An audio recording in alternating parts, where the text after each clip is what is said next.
Early retirement, it's not necessarily about figuring out an absolute number to save up to that will be enough for the rest of your life, because you should realize that the reality is you don't need to have access to an entire amount at any one point. The journey of retirement, you should think about it a different way. Recognize that different sources of equity and investment can provide for your needs at different points in your life. So I'll give you an example with a bit of a three-stage plan. So in Australia, superannuation is arguably one of the most important sources of retirement savings for self-funded people that they'll rely upon. However, it's generally not accessible until you're at least age 60 years. So number one, think about at the early stage, from when you set your desired retirement age until you can access your super.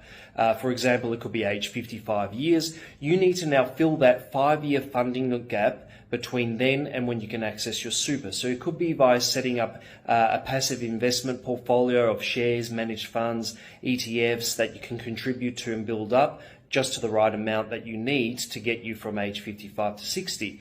Second will be your main stage, so accessing your super, your nest egg, and that will be a dominant source of your retirement funding. You might want it to last at least 15 to 20 years, so you need to have a good consistent strategy in place to contribute to it and grow it over time. Number three, there comes the late stage. When your super funds are dwindling, maybe you're qualifying for some government age pension to supplement income, but really you need increased levels of funding to continue your desired level of lifestyle. So you might have a residence, for example, with significant equity, which it could be downsized, or a reverse mortgage could be taken out to get that extra that you need for your remaining years.